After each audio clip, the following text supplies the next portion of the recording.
My name's Tim Westbrook. I am the host of the I Love Being Sober podcast. The purpose of this podcast is to provide educational content to those struggling with addiction, struggling to get clean and sober, families, friends, spouses, loved ones of people that may or may not be ready or willing to get clean and sober, and anybody that just is interested in learning a little bit more about what successful recovery looks like. And today I'm joined by Matt Miller. And so have you ever met a person who seemed unstoppable? A person who seemed to have life roll his way? Well, that's Matt Miller. In high school, he was a starting running back, a starting point guard, and a starting shortstop. He went to play baseball at the collegiate level for Santa Clara University. When he wasn't playing sports, spending his time with family or going to school, his thirst for life had him seeking adventure. One adventure in 2002, just 1 year out of college, Matt and his father went on a mission to conquer all 18,000 feet of Mount Pico de Orizaba in Mexico. It's the third highest mountain in the Americas, with peaks well above the clouds. Notably beautiful, challenging to climb, and freshly dusted with snow, the mountain was an adventure they couldn't resist. They began their ascent. 100 yards from conquering the summit, Matt's dad began struggling. It was altitude sickness, and he began to lose consciousness. In an urgent moment, Matt found himself doing what any son would do. He dove after his unconscious father as he fell down the mountain. Many others had perished in the rough terrain, but miraculously, both men found themselves alive, but alone. And they would remain alone in the frigid cold into the night and the next day. This is a story of struggle, survival, and of recovery. It's a story of finding new beginnings and discovering incredible gifts in the midst of tragedy. It's about coming out of the other side of a shocking experience as a new person who loves life, is intensely grateful, and never loses passion. Please join us as Matt Miller recounts his life-changing story and discover how each of us have mountains that we summit and falls that we will take. They need not define us, but when we embrace them, they hold the power to define who we become. Wow, thanks, Tim. Matt, welcome to the show. So good to see you. Likewise, thanks for having me on. Yeah. It's I'm really excited to have this conversation with you. You and I met in about 2016. Actually, I think it was about April of 2016. We were connected by a mutual friend, and at that time, you know, I was trying to get you to a meeting, and you were kind of dodging me. And you were, in your own words, you just weren't ready yet. You weren't ready yet. You weren't ready to take suggestions. You weren't willing to do what it would take, and you just you weren't ready. And then recently, I came across a friend of mine who mentioned your name and mentioned how well you were doing. So it's really just great to have you here, and I'm looking forward to learn a little bit more about your journey. Yeah, thanks, Tim. I appreciate it. Yeah. So why don't you start? You know, the purpose of this podcast is we want to find out kind of more about your journey and what brought you to your alcoholism and your drug addiction, and then how were you able to get on the right path to getting clean and sober? Okay. Want me just to start talking? Just start talking. No, there's a lot of similarities between what happened on the mountain and recovery. In terms of, at the end of the day, I'm basically getting, dusting myself up, standing up for the first time, and trying to figure out who the hell I am. Because I lost these babies to frostbite on that mountain climbing expedition, which you'll hear that story. But so I lost my whole identity, and that's really what's happening when we come into recovery for the first time. I remember, I'm kind of bouncing all over, but I hope that's okay. The first time I got to a meeting, I'll never forget this, an old timer said, Matt, when you come into this program, you're really three people. You are who you are. You are who you are. You are who you are. You are who you think you. Excuse me. You are. You are who you think people think. I'm screwing it all up. Basically, I hope you can edit that out. I just lost my train of thought, Tim. Let me just start back with. So gosh, no questions at all, Tim. You want me just to ramble? Where do you want me to start? Okay, so let's so we'll stop and then let's start over. There's there's one more thing I just wanted to add in. So, and I'm going to see if I can add. Okay, all right, stop for a second. Today, Matt is a certified financial planner. His professional memberships include the Pinnacle Forum, Central Arizona Estate Planning Council, the Financial Planning Association. He has an MBA and from the University of Texas at Austin, and his Bachelor of Science is from Santa Clara University. Today, life is a lot different than it was when he first, before he got clean and sober. So Matt, let's I guess we can start from, tell me kind of where did you grow up, and tell me about your family. Yeah, I grew up in Arcadia. I grew up a pretty privileged white kid, and it is part of my story. I had to leave it to Beaver family. I think when I was like 12, we lost a cat, and that was the most horrific thing that happened in the Miller household. So we had never really dealt with any tragedy or adversity. And for me, with athletics and sports, or athletics and academics, I wasn't a brilliant guy, but I never had any struggles. I never had failed and had to sit back and grade. I never had these major setbacks that, as you know, as we get older and we look back, they're actually good things that happen to us and really help mold us into who we are. So my point being is it was kind of laying the table for, I wasn't ready for what was about to hit me. But I grew up in Arcadia, ended up going to Brophy for high school. I was fortunate enough to go to Brophy, and Brophy had a huge effect on me too, spiritually, and really started to develop any kind of spirituality. And that's where it really began. And I'm so thankful for that.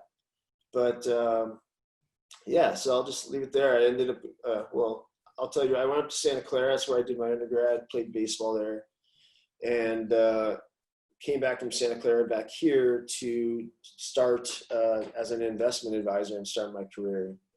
So that was kind of the youth, I guess I'll leave it at. Now, did you go straight from Santa Clara to get your MBA? No, the accident, there's a huge thing in the middle of there. Yeah, it was probably about 6 or 7 years following. Okay, so you grew up in Arcadia, privileged family, not very in terms of I guess struggles in your perception. It was like life was pretty easy. Yeah. And you said that life experiences, and this is what I heard anyways, life experiences is like, that's what molds us. Yeah. That's what helps us become who we are. And the struggles of life are not always a bad thing. It's like stress is how we learn, overcoming stress, overcoming obstacles. So we're going to get to it, but you came across an obstacle that was pretty horrific and pretty huge, and maybe you weren't totally ready for it. Oh, I wasn't. Okay, so you went to Santa Clara, played baseball, graduated, came back to Phoenix, and started your career as an investment advisor. Yeah, that's right. Here I am sitting in a cubicle, and I've always been a really, I'll call it passionate young man about having this belief that life is short and we got to do what we love doing. And so sitting in a cubicle was pretty tough for me. But I did that for only 7 or 8 months before we went on this trip. So now, to back up, did you drink or do drugs in high school or in college? Yeah, so I think I was the typical popular kid, I guess I'll call that, in terms of what I did drug wise. You know, we'd go down to Mexico every once in a while and we'd bring back some somas, and, you know, we'd go to the pharmacy there. And, Yeah. but I was a drinker on the weekends with high school. I smoked a little bit of marijuana, but no hard drugs. Okay. Sports really kept me clean, you know, because of athletics all year round. It kept me accountable.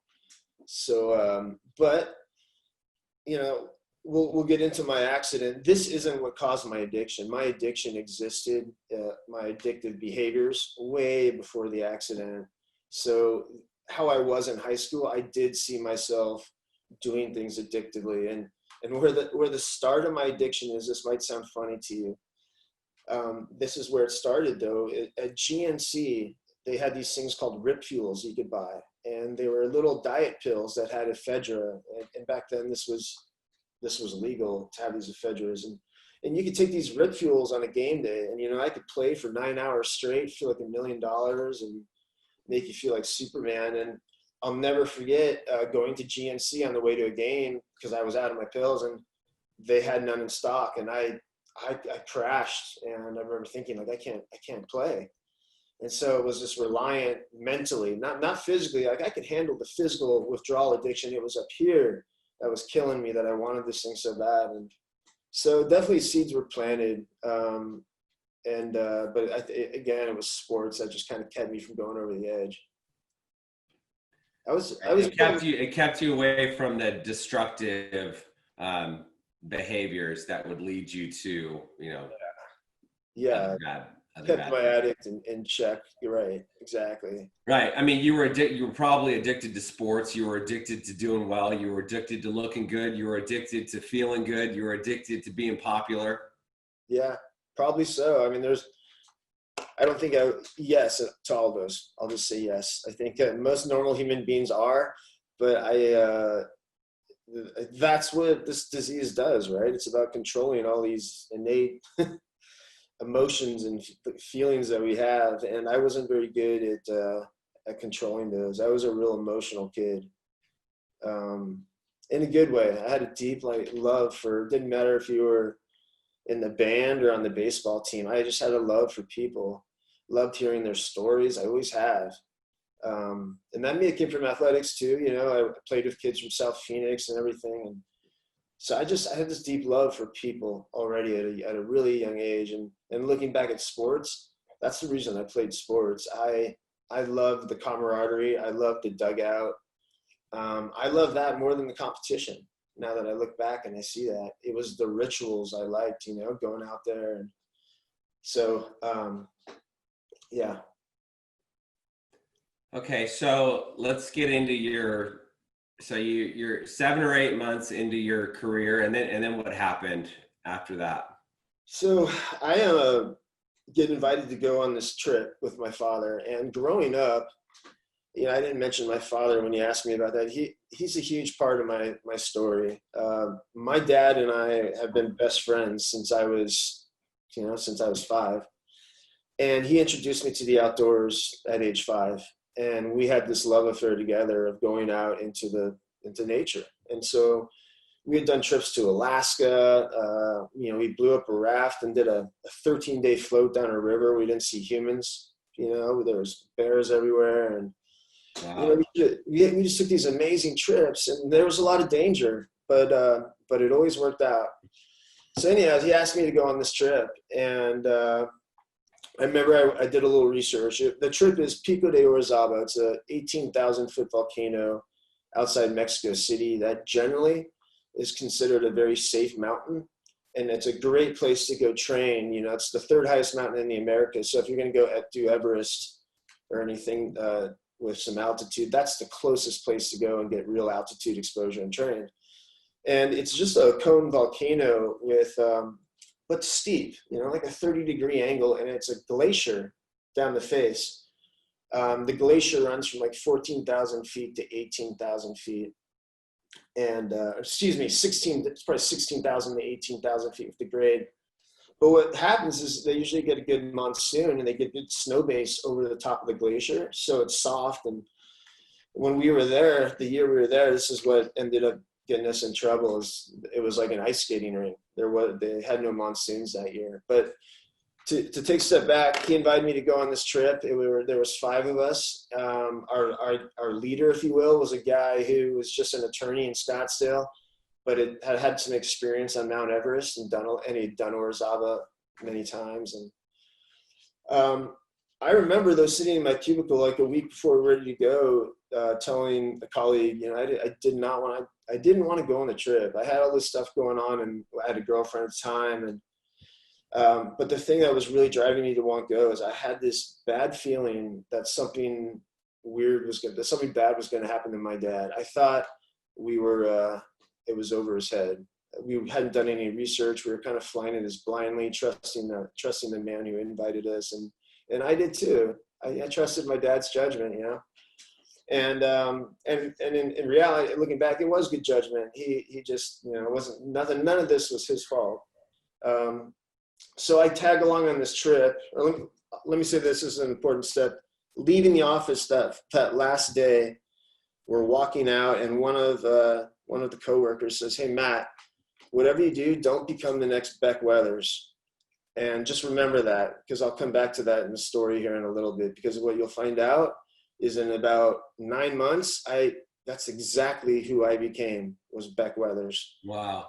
And I'll tell you, ducktail back into that here in a little bit. So we go on this climb, and you know, I have weird feelings in my stomach. And actually, so did you know who Beck Weathers was at that time? Yeah, so maybe let me tell you who he is. It'll help feed the. Beck was there's a famous story, In the Thin Air, by John Krakauer. He wrote a book on it, on the famous 1996 Mount Everest accident. Uh-huh. It's a horrible accident, and they lost a lot of climbers. Well, one of the most amazing stories that came out of that group is this dude named Beck Weathers. And Beck was a pathologist from Dallas, and they left him for dead twice, and thinking he was dead. And then come back down to the base camp, and miraculously he comes stumbling down, and he's alive, blind. He's so frostbitten, but he's got these, you know, gnarly looking hands. Like, I can't imagine having hands like that guy. And I mean, horrible. And he lost his nose as well. So he had an artificial nose. It was grown on his forehead and flipped around, but you could tell it was a different color. So it was someone I didn't want to become. You may also remember he was played by Josh Brolin in the movie Everest that just came out. So that's that story. So I did know who he was, but you know, certainly didn't listen to it as really coming true. So we begin the climb, and you start to climb at 2 a.m. And as we began the climb, my father started to suffer a little bit from altitude sickness. And while we're also on volcanic spree, we're not on ice yet, this first part of the climb. And you can look up though, and you can just see, the moon almost off the glacier. It is so icy. So it was just like looking at an ice skating ring. And there was a lot of signs of danger looking back that we probably ignored. So we kept climbing though. We get to the glacier. My dad's still making it, but he's moving slower than the rest of the group. We have to bend down, and we tie on our shoes and put on our crampons, which are the spikes that go around your shoe. You know, you're getting ready on the ice. And I didn't know it at the time, but I remember vividly now, that was the last time I'd ever tie my shoes with fingers. And I can remember I did my right foot first and then my left foot. Wow. Yeah. So anyhow, we put those on and we begin climbing. And as we continue up on the climb, I'm staying back with my father. The rest of our group progressed in front of us. And so we're behind everyone. And about 200 yards from the summit, we lose sight of the rest of our guys because they summit and they go over the top. So we can't see them anymore. And it's just us. And my dad slips and falls. And immediately, you know, he's moving. But luckily I was behind him enough that I dropped to my knees, kind of did like a hockey goalie, and we stopped. And I brought him up. We dug a little ledge in the ice, and we looked to the north. I remember sitting there looking to the north. and we were going to catch our breath and figure out what was the best plan of action. But we were so high, Tim, you could look to the left and see Mexico City, and you could look to the right and see the Gulf. It was just incredible. And so you're looking down, and you're looking down at these huge, beautiful cumulus clouds that are below you. And you realize how high you are, you know, and you don't realize it going up because of the scale of the mountain. But when you turn around and look at everything else, it became apparent. But I remember sitting there for the first time, I was scared. First time I realized how dangerous this was, and one slip and our life is forever changed. This ice went right off, and at the edge of the ice is just some cliffs with jagged rocks and whatnot. So if you fall and you end up going over that, your life's going to be a lot different probably in the future. And so as we discussed what to do, we decided the best thing to do, because we were so close to the top, it always works out. The Millers never get hurt. Let's summit. Let's tough it out these last feet. We'll rope up with our group then, and when we rope up, that adds safety. We can come down the mountain in a safer way. That was the plan. And he stood up, and I was to his left, and I remember I just out of the corner of my eye, I saw his legs kick out, and it just happened so quick, Tim. And it wasn't like I had like a great memory of thinking, geez, should I dive? What should I do? I just dove. I never did catch him, but the idea was, as I dove to the left, or he was to my right, to the east. And the idea was I would try to grab his jacket and with my ice axe, dig that into the ice and try self-arresting, which, so, you know, you could dig your ice axe in and your crampons, and it creates kind of a stick. And I thought somehow I could stop him doing that. But he was going, I don't know, 50 miles an hour down this face of this ice. That's how steep it was. I mean, that there was no chance of stopping him. And by the time I hit the ice, I was gone too. And I remember trying to grab his jacket, and as I did that, my ice axe hit a rock and came up and hit me right here above my eye. And that was the last thing I'd remember till we came to just about a mile later. That's how it felt. Wow. So we ended up falling a little over 3,000 feet, about a mile, like as far as distance, as the tape would go. But as far as elevation, it was about 2,500 feet. So we fell a long ways. We came still, and I was blind. My head from this ice axe, my head was so swollen from all the impact that my eyes were swollen shut. So I couldn't see anything, and I could hear, you know, someone near me kind of moaning and crying, and it didn't sound good. And I remember saying, "Dad, you know, what happened?" And I've never heard my dad cuss. Never. He's the guy tucks his shirt into his boxers, you know, like at breakfast. He's that type of guy. And he said, "Matt, don't effing move." And when he said that, I knew something was pretty bad. His leg had snapped on his at his calf, and it was coming out. He had a compound fracture, and he was laying about 20 yards away from me. I'm on my back. My nose came off, so my nose is off. My ear's dangling, and my head's about the size of a basketball, and it's largely from the impact of this huge wound I have on my forehead. And the rest of our group came over. I'll speed this up. The rest of our group came over. They come down. They tend to us. And they have a radio that radios up a Mexican rescue group that comes to us. And this Mexican rescue group gets to us, and they instruct the rest of our climbers to go down. You know, it's going to start getting cold here. They got to look out for themselves. So they go down. And then it's clear we can't get off unless we're on a helicopter. They were so worried about my brain damage that there's no way they could carry me down this volcanic spree. We need to get off on a helicopter.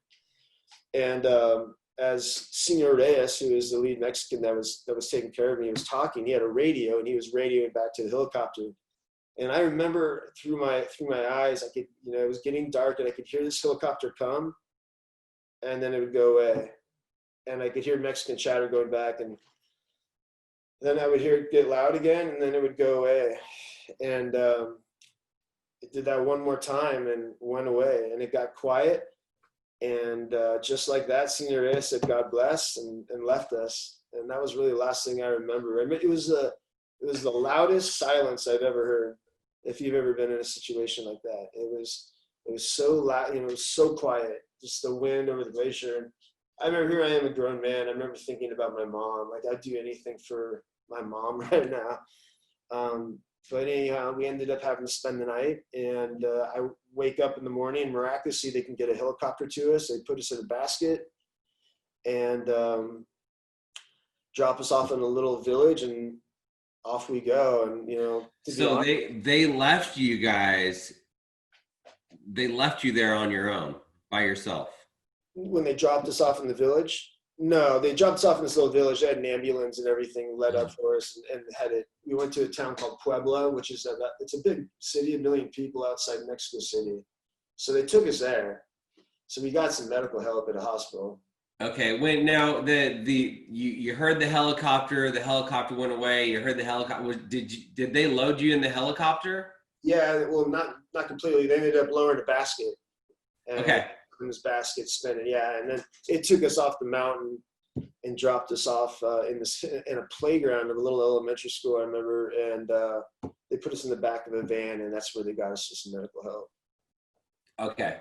You can see why this story is hard to tell. There's so much about it, and what you're getting to here is the real story has nothing to do with the mountains. It was the drugs, you know, and we haven't even gotten there yet. Right. So I apologize if I'm bouncing around a little bit. Okay, so you end up making it through this. You recover. So I guess what leads to the drugs and the alcohol? Like, what happened after this accident? So, well, I'll tell you a couple stories in the hospital that lead into that. Is that all right? Yeah. We'll take them out later. She can. I think they're good stories. They get us to Mexico City. They put my dad's leg back together there. My fingers, and I can send you some pictures after this, are starting to look just really white and wrinkly. You know, when you get out of a swimming pool almost, they started to look like that. And some of them were turning black. And no one had said anything about frostbite. It was pretty quiet. Everyone was about brain damage. And they took me up it was probably day 2 from my bath. And I remember moving these fingers in and out. And all the skin fell off my index finger. It just fell off, and there's just a bone, a tendon, and that was when I knew for the first time, like this was real. And part of it was I was mentally out of it, but the other part was I was loaded, you know, on pain meds. They were really trying to help me. Frostbite is an extraordinarily painful thing, and so I had a lot going on. But while they're doing that, just shortly after, a nurse walks in and asks me if I wanted to have a cup of coffee. And then while that's happening, my mother and my sister and her husband show up. They flew down from Phoenix. So for the first time, there's the rest of my family in here. And this lady's asking me if I would like a cup of coffee. And I said, yeah. It was a big deal because when I had the way I fell on the glacier, it basically took my lips off. I kind of was knocked out on my face, you know? Mm-hmm. And so I hadn't had any calories. Everything was intravenous. So for one, just like the idea of something warm going down my throat sounded so good. And so I said, yeah. And she brought out this cup of coffee, and it was probably the world's worst cup of Folgers, you know, I've ever had. But I remember taking this sip, and as I'm doing it, I'm looking out at my sister, my mom, my family, and I started crying. And I remember just thinking, like, just in a matter of seconds, like everything that I thought was important, everything I strived for, it was all gone. And the only thing that mattered really at the end of the day were the people that were in this room. Like, I want to maximize the amount of people going forward that would come to a hospital and see me going forward, you know? And I just realized it was a huge perspective shift. It was a huge also gratitude reminder for me when I wake up every morning now and I have my cup of coffee. It takes me right back to there. And here it was, like this little sip of coffee, but I can't explain to you how good it felt going down, and even how good it tasted. And I think the lesson there too is, you know, gratitude, one of the great, we really don't learn how much we like something until it's gone. And for me, I saw the writing on the wall. You know, I was going to wake up with no fingers possibly, but I was really going to be waking up with a totally new identity, you know? So anyhow, that cup of coffee was a powerful story. They get us back to Phoenix via jet. And you can imagine when we get to Scottsdale, there's a ton of doctors there that know a lot about frostbite. And so actually in the world, there's very few people that know much about frostbite, because in most cases it's a homeless person and it's a toe and they just cut it off in the hospital. And right. So we're trying to figure out what to do. My fingers at this point are turning black, and they're coming down all the way down to like the metacarpal. And so it's beginning to look like I'm going to lose a lot. And at that time, I'd go to the burn unit and I'd come back home, and I was staying at my folks' house. They'd moved me in there. And it was about day 6, they wheel me in and there's some cars out front. And as I do, I come around the corner and there's the first person I see on our couch was John McCain. And this was a big story because John, it had a huge effect on me. I had no optimism up to that point. I didn't know what was going to happen to these, for one. I was shuffling in like this too, because my toes had gotten frostbitten so bad. I was on all kinds of pain meds still. And I was just really not in a good place. And he sat down with me and the family and gave me a really powerful talk about pretty much exactly what was he predicted exactly what was going to happen in my life. He said, when I was in the prison camp, Matt, there was 2 kinds of people. There was most of the people, it was so miserable and so painful in there, they just wanted to die. They wanted it to end. Then there's some of us, just a few select of us, that made a decision one time that instead of going that route, we were gonna love these people still. We were gonna do our best to love them. We were gonna forgive them. We were gonna embrace what was happening, because someday when we get out of here, we're going to use this experience to do something that's just incredible and gives us fuel that other people don't get. And he goes, that's what's going to happen to you. You can either go right or you can go left. And I'm telling you, if left is the right answer, it's not easy to do. You're going to be faced. He knew what I was going to be facing. He knew I was waking up to a whole new reality, a whole new reality, a whole new identity. And he was right. So for 15 years after that, after these surgeries, I teetered with going to the right, with going to the dark side. And a lot of that was through drugs. So Christmas rolls around. I'll speed up. I can't open my packages. I'm frustrated. The phone rings. I storm out of the living room because I can't open these gifts. And my father comes up the phone, and here it is on Christmas Day. And you know who it is? Some dude named Beck Weathers. And and so we end up talking to Beck and end up flying out to Dallas, is where he was at and his surgeon's at.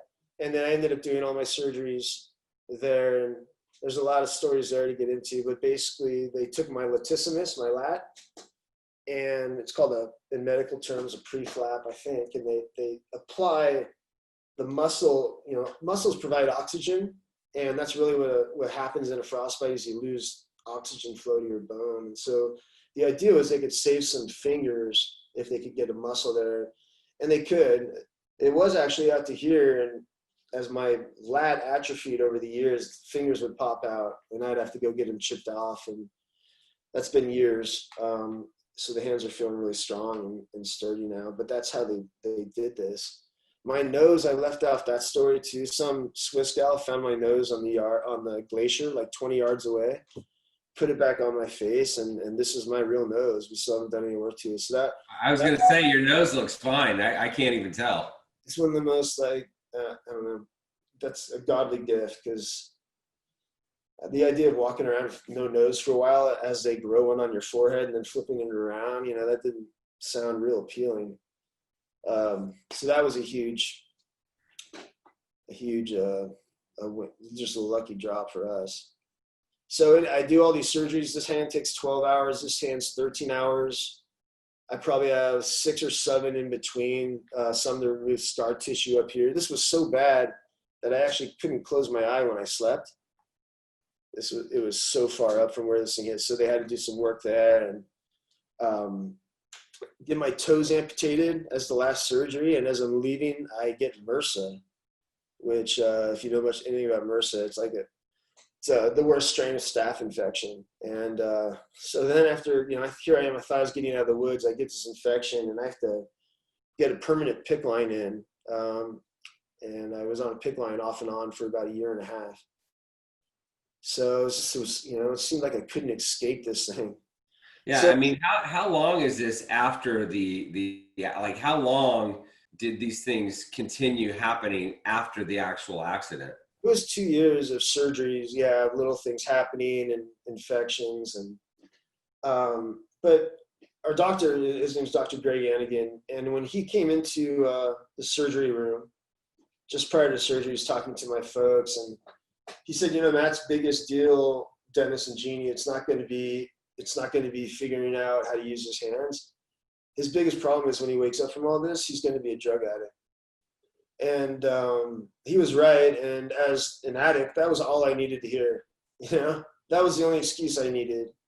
And but in my heart, and I still feel this today, I don't know if I was ready for life. I mean, those things did help. I was in such a sad, horrific place. So, of course, medicines work when you use them medicinally, but the problem was I ended up not. So I'm on that for 2 years, 𝐼𝐸𝐿. And what year is this? 2004 to 2005. Okay. And when did you realize that you had a problem with drugs? So I'm on these 𝐼𝐸𝐿, and I'm taking a lot of them, when people aren't looking. I'm taking more than I should. And I go down to Rocky Point with my girlfriend. And on the second day there, whatever, I pop up my pill, take my pill, and I take the last 𝐼𝐸𝐿. And it didn't even dawn on me. I was so in it, but it didn't even dawn on me, this idea that I was going to run out of these someday. And I did. And I mean, I was so into it that if I didn't take a pill every hour, I'd start sweating, and so I went into these horrific withdrawals, tried to stay the night there, couldn't. And so we ended up driving back to Phoenix in the morning, and they take me to my folks' house, and I'm not exaggerating. For the first week, I did not sleep. When I was standing, I wanted to sit too, and when I was sitting, I wanted to stand. There was no break. It was the most horrific thing I've ever had to go through. And so that was my first taste of, wow, like that. I wasn't calling myself an addict then, I had some addictive episodes is what I thought, because I was able to stop and get off of it. But I was off of it then for about 1 year and started running. And with the running, my feet started bleeding where I lost my toes. And I thought, gee, somehow the addict pops up again and says, Matt, that's a great way to go get some pain meds. You need these. Gosh, you've been through everything. You've been through hell. You need these. And I went to the doctor and asked, and I said, I don't want anything I don't want opiates. I want something that's not an opiate that could help with this, And he goes, well, there's this drug called tramadol that's non-addictive. It's not an opiate. Why don't you try it? And so he gave me that. And of course, tramadol now is a controlled substance. It's extremely addictive. And for me, it made me fly more than 𝐼𝐸𝐿. I ran, over the next 10 years, I ran 9 marathons on 𝐸𝐸𝐿 and Adderall. Wow. So that ended up being my drug of choice. So it was tramadol. And I was off and running, and my addiction was manageable for the first, from 2005 to 2012. I did my master's degree at Texas. I ran these marathons. I got really lucky. And this is a huge part of what worsened my addiction in retrospect. I got an amazing job at a company that, candidly, it was like a dream job for me. It was an investment firm that was growing quick, but it had this culture and philosophy that I just fell in love with. And so as a result too, I started hiring all my friends. Like I now have 5 or 6 people that are at this company I used to work with. It was just a great thing. But what happened is I got underneath a couple people there that really gave me some good opportunities and put me in front of some of their bigger clients and whatnot. And I ended up doing speaking engagements and leading meetings and doing these things, but I was not ready for it. I was so insecure in my hands. But people didn't see this because of these pain meds that I was taking, these tramadol. I could walk around with my hands outside my pocket, and I felt whole again when I was taking them. And then give me Adderall, I felt even more whole. And I wasn't concerned, just being able to walk into an office setting and not be just thinking everyone is staring at my hands. You can imagine how draining that is. And I lived that way for 10 years. And I thought taking these tramadol would help mitigate that pain or that feeling of anxiety of walking in and seeing that. And it may have, just for a brief second, but it did not help me build confidence. It did not help me work through the reality of this. In fact, I would say it inhibited it all. I never dealt with this because I would just take a pain med anytime I felt the feeling. And about 2010, 2011, is really when the addiction changed to, now I'm my own chemist and I'm trying to take different things to mitigate any kind of feeling. And I stopped managing my inner self with my inner self and started managing my inner self with external things, whether it was running, sex, work. To be honest with you, I worked a ton. It was a huge escape for me. But I really became out of whack, but a lot of that, my point being is, I didn't take the time to heal after the accident, and I landed this great job. And in retrospect, I should have stopped and said, I'm not ready for this. I need to heal. But how do you do that, Tim, when you're a 25-year-old kid and all your friends are starting their lives and their careers, and that's all I wanted to do. And here I have this great opportunity. So I took it. But it lasted off and on for the first few years. I was taking tramadol pretty consistently. And did you ever think, or when did you realize that the tramadol was a problem?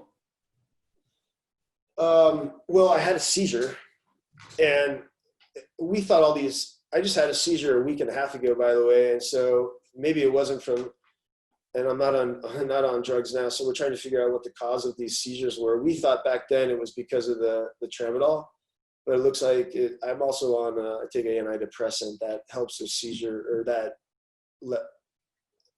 heightens your seizure levels or whatever.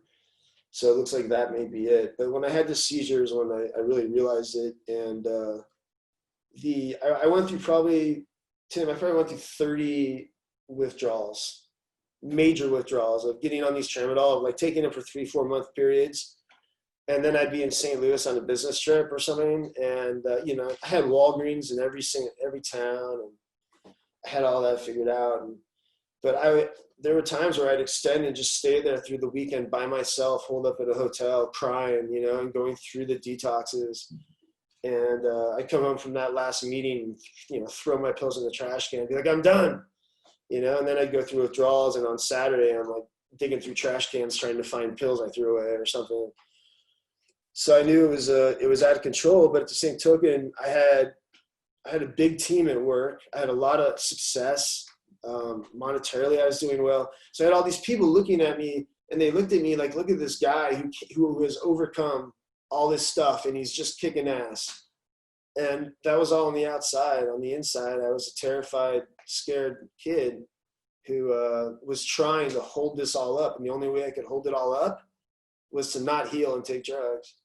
That was my excuse, at least. Yeah, I'm sorry, I'm all over the place. Okay, so then when did you realize that you needed help?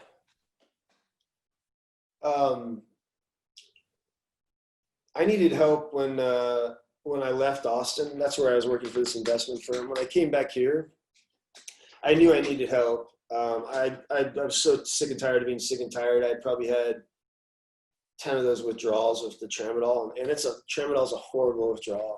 I don't know if you're familiar with it. And so I knew I had a problem, but I don't think I was ready to admit I was an addict. No way. I thought I was really intelligent, too intelligent to have this happen, to not be able to stop. I'm too strong. I've overcome this mountain thing. I have to be able to do this. And So I was in denial, but not. I don't think it was subconscious denial. I think I really thought that I could quit, and it wasn't until I just beat myself in the head so many times. I ended up going to the Meadows for 30 days, and right when I got back here from Austin. And Was that your first time to inpatient treatment? yeah, for the most part, yeah. Okay. When was that? 2014. Okay. And so I learned about addiction and things like that, but they didn't introduce us to the 12 steps at all. At least when I was there. Maybe it's just through the peers I went with. So I didn't really get introduced to the 12-step program. And 30 days is not my candid opinion. It's really hard to get clean. For me, where I was and how bad my addiction was, everyone's different. I needed. Well, I mean, on that note, it's like you've been using for how many years? Right.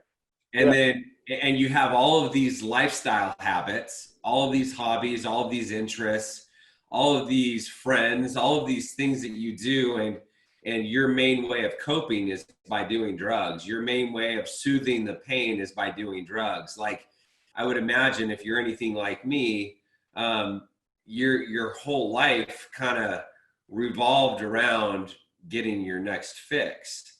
And so to change your lifestyle habits is going to take way longer than being in a bubble for 30 days at treatment. Yeah, absolutely. These are behaviors, right? So I did that. I got out, and I had an amazing job opportunity lined up too. This guy asked me to start a firm for him out here, and I just had it all lined up, and I screwed that up. 60 days. After inpatient, did you go back home after inpatient? Yeah, I bought a house here and was starting this firm, like I said, but I didn't go to any meetings. I didn't have a sponsor. I didn't do anything. And I ended up smoking pot. And once I did that, it was like, oh, I broke my time. I might as well keep going. But I also played the, pot's not a drug thing. And you've been through a lot, Matt. You need some things to cope with your pain and anxiety. And so that was what started. And then, gosh, I never thought I'd say this in public, but I'll dive into it and just be honest, because I just want to help someone.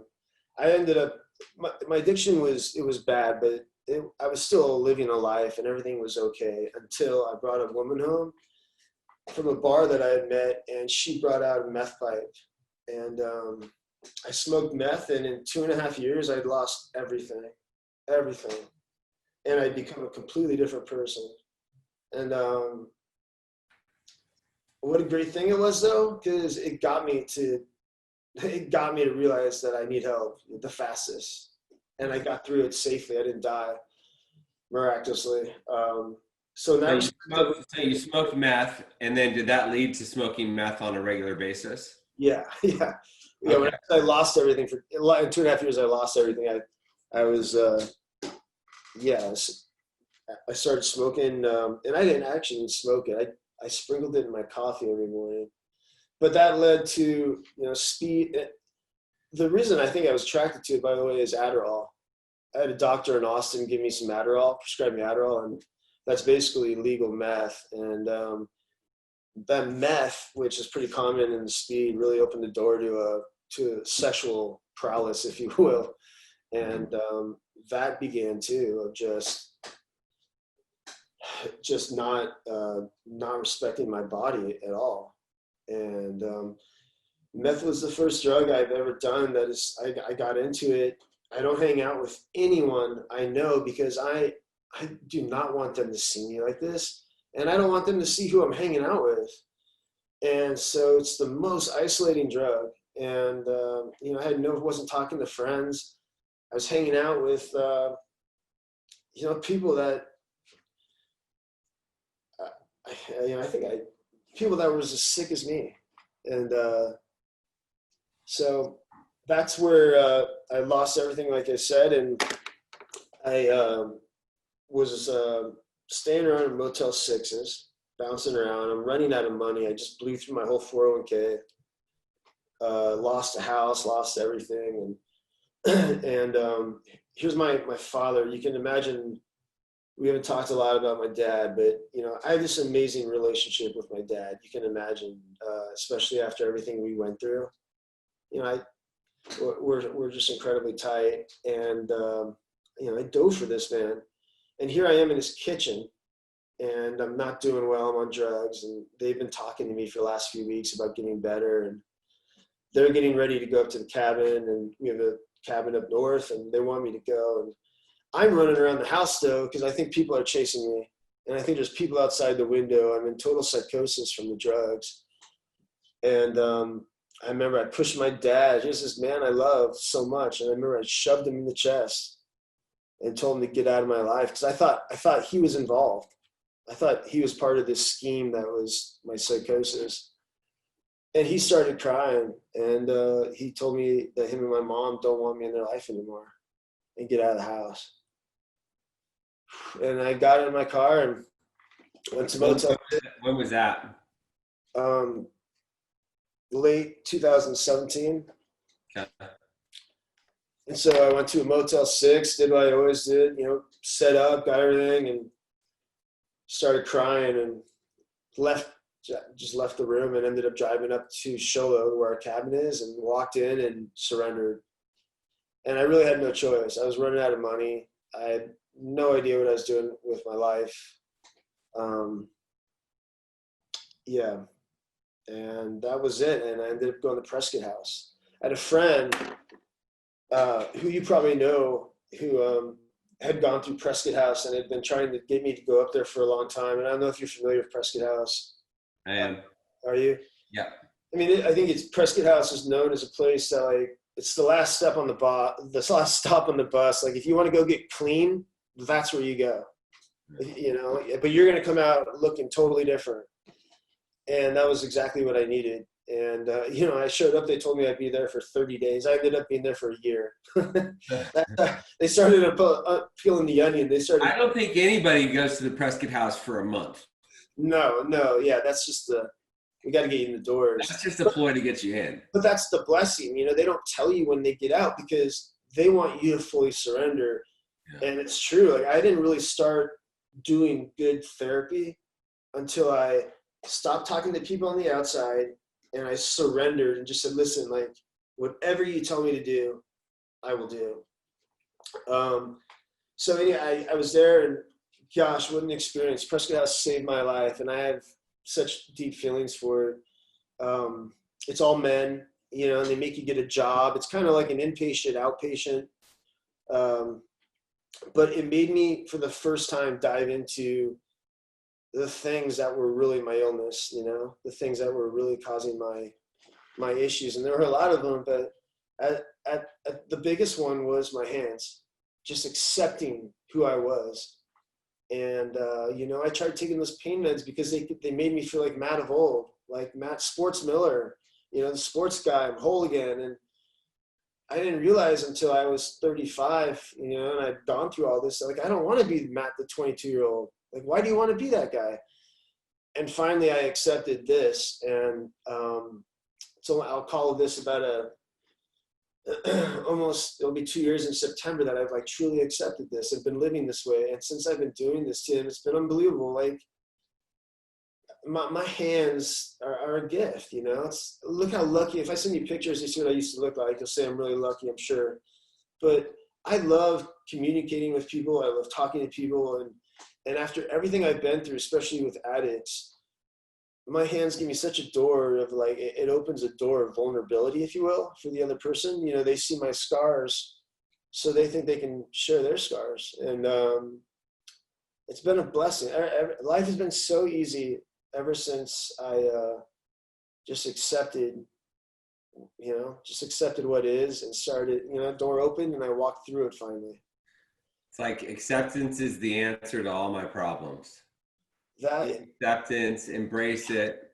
And I don't know about you, but for me, I've learned that I have to be grateful for everything that happens in my life.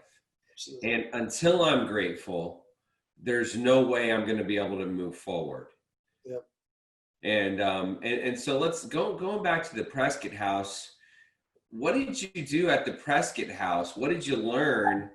like, why were you able to, because you could have gone to the Prescott House and picked and choose, like pick and chose what you wanted to do, what you didn't want to do. Like how are you able to finally get to the place of 100% acceptance? Let me embrace this and let me work through the trauma of not having any hands. If I could do it all over, and this would be my advice, and you signed the wall at Prescott House, and my advice was, I said, just block and tackle.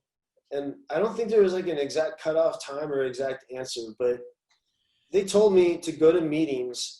I was told that if I go to meetings until I like going, you'll be close.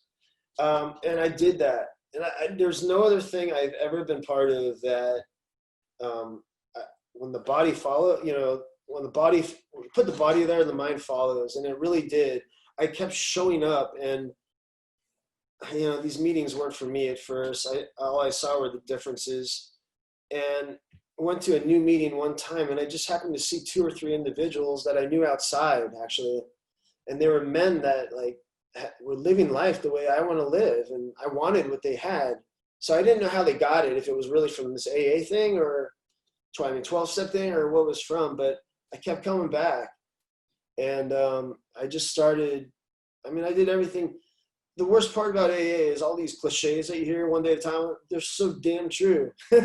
As you get into the program, you're like, damn, it's so true. And it seems like 3 words is actually a really complex, beautiful thing, and that's what happened. All those sayings, those cliches started to work, and all I did was block and tackle. They told me to show up at these meetings. I did my therapy, and I wanted to learn, and I did that. And it just takes time, but it does. If you do that, and it's gonna work out. As simple as it is, if you go to meetings and you nod, you participate, just keep doing that. That'll take you so far. And I was not a 12-step guy. I don't know how, when you came into it, what it was like. Like, I thought it was cultish, but in reality, you know what it is? Like, now that I'm clean and I look at life through this 12-step lens, it's like, that's the lens I think I looked at life before drugs, when I was like a normal human being. And that's really what it does, is it opens us up to, basically be normal like other people. It teaches us, I think, a better way of living with gratitude and things of that nature. But, it's not a complex program. Yeah, it's not. It's a simple program, as they say, and just follow suggestions, live an honest life, do the next right thing. Easy does it. Yeah. One day at a time. And the other thing, just to point out is it's community, like recovery, like your community and your environment are living with the right community, surrounding yourself with people that have what you want, surrounding yourself with people that are in recovery, that want recovery, their hobbies, their interests, their lifestyle, kind of all includes aspects of recovery. And once you stick around long enough, then you start liking the same things, and those become your close friends. Those are the people that you call when you're struggling. Those are the people that you call when you're having a good time, when you're having a good day, when you're having a bad day. Yeah, but when I was on the other side still, like when I was in my addiction, I'd look at that and I'd see someone talking like that, and I'd say, like, I don't want to hang out with those people. Yeah. But if I could do it all over, what I realized is, now that I've done this, like, it was really easy to walk away from these people I thought were my friends and embrace these people that love me. And it's just an incredible thing. I wouldn't trade a master's degree from Texas for a degree in recovery, for being clean. It's what you learn in the way, it opens the door to a way of life that is pretty incredible. Prescott House, let me talk about Prescott House a little bit more. You asked, like, what was special about community. I lived with, it's all men. And that was extremely helpful. You know, I have a ton of acquaintances, but I never really had good friends. And that's what I realized when I got there. And developing intimate relationships with men was the most beautiful, amazing thing. And I had never really done that. I did when I was younger and I was playing baseball. I had those type of relationships.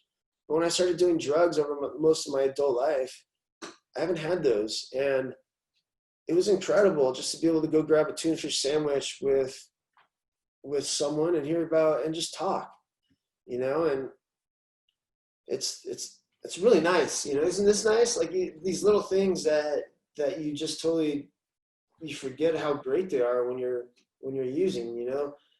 I was doing this to mitigate things on the downside, but to mitigate all the joy too, and simple things that are really enjoyable.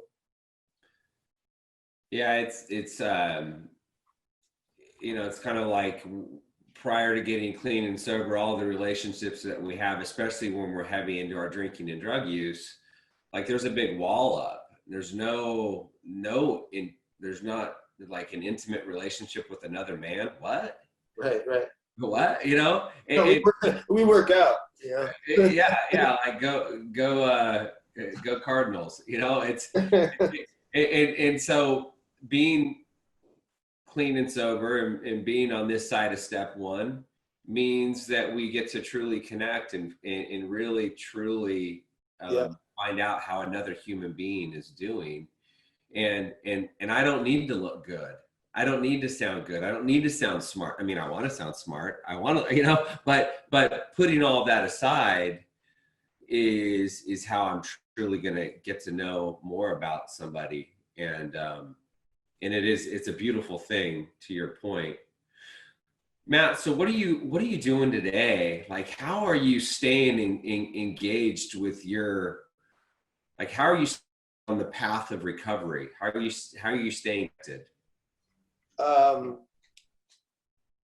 Well, for one, I'm realizing that I'm so powerless, for one. So I go to meetings every day, or I do a Zoom meeting online.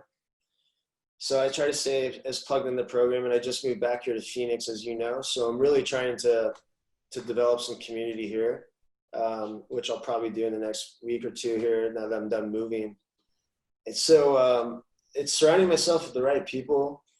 My work, I'm more or less a consultant, if you will, to investment advisors. They're entrepreneurs, and there's personal relationships there. So there's a lot of way to help, you know, and it doesn't have to just be an addict to really get that service. I do service work on Friday morning. We hand out meals downtown. So I just do little things like that keep me involved. I stay really involved at Prescott House. I go up there and talk whenever I can. I talk to my old counselors there.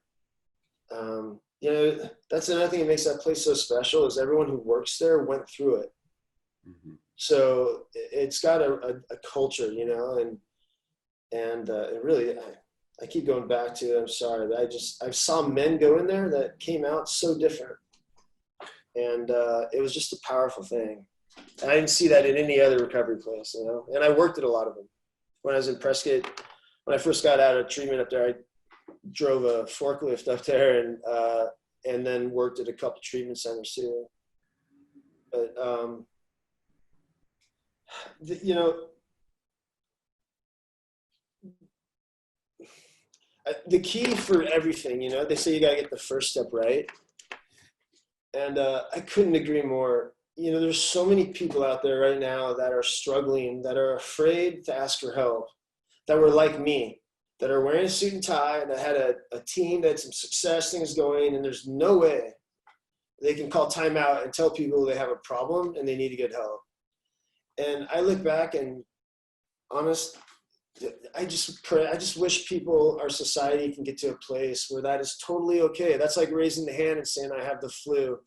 Because going through what I went through, I used to think people that were addicts were just making bad decisions. And as soon as I realized like how powerless I was, I really realized what a disease this is. It really is a disease. And I think people get turned off by that because they think it's a way just to shove something on the shelf and say it's always going to be there. I don't think that's not what I mean. It's just, we really do have, it's not, alcohol didn't cause the alcoholism, right? Alcoholism caused you to drink alcohol. And I didn't realize that until I got into the program a lot, that my thinking was the core of my problem, and that was tough to swallow. But I guess my point is for those people that are on the side, tempting, that are fearful of what people will think, I hope that doesn't stop them, because there's a beautiful life on the other side, and there's absolutely no shame going through what we've gone through. No shame. Matter of fact, just I'd commend people. As you know, I think it's hard when you go through this to hang out with normies. They want to talk about sports and weather, and I want to talk about God, like things that they don't want to talk about. Right. You just become a deeper philosophical person. But change is scary on the outside, and then you go through it and you look back and you always say, damn, why didn't I do that sooner? Yeah, no, I mean, I think we're all, like, I am where I am in my journey. Like, I needed to go through the in order to become the man I am today. Yeah. And I've noticed, I've been sober for a while, and I've stayed connected. I continue doing the spiritual work, and I continue working on myself. And the result is, because I'm a different person, I attract different people into my life. That's right. And the people that I attract into my life are the people that I want to spend my time with. You're so right. Like, I lost everything. And I think if for people out there that are newcomers, when you go to these meetings, you see people like you or others who have gone through it, and they've put this amazing life back together, and they all say the same thing, right? If you just keep showing up, you can have a life like this too. And it's your immediate reaction is like, how do I know that? But what you just said is exactly right. Like, success is not something we pursue. Success is something you attract. And this program, when you go through it, you start attracting the right type of people. And I mean, look around the rooms, how many people have developed a relationship and a business relationship with someone they've met just in AA, for example, but even it's outside the room. You're right. You just put out an aura, and you start attracting the right type of life, not just people, like life. Yeah. The right type of birds fly at you, and it seems like, it is amazing. It's the best thing I've ever done, but the hardest thing. It was harder than all my surgeries, going through all that. Addiction is no joke, Yeah. Addiction is no joke, but once you get to the other side of it, life can be amazing. Life can be amazing. Matt, I sure did enjoy having you here with me today. Thanks so much for giving me your time. Do you want to share with people how they can reach you, or how they can find you if they wanted to connect with you? Yeah. So I left that out. You asked me what I was doing. I work for an investment firm, but I'm also doing a lot of public speaking, which I've always done. And I'm doing some coaching, life coaching type stuff. So you can go to that website and get a hold of me. It's 𝐿𝐼𝐷𝐿𝐼.com, all one word. And clarity is spelled with a K. So 𝐼𝐷𝐿𝐼lifestylecompany.com. Or you can email me too at miller121104@icloud.com. But anyone's welcome to call me. I'd love to talk to anyone. I guess I'll give myself 602-732-1144. Awesome. Matt, thanks again. Have an awesome day. Yeah, thanks, Tim. Thanks for having me. I appreciate it. You too.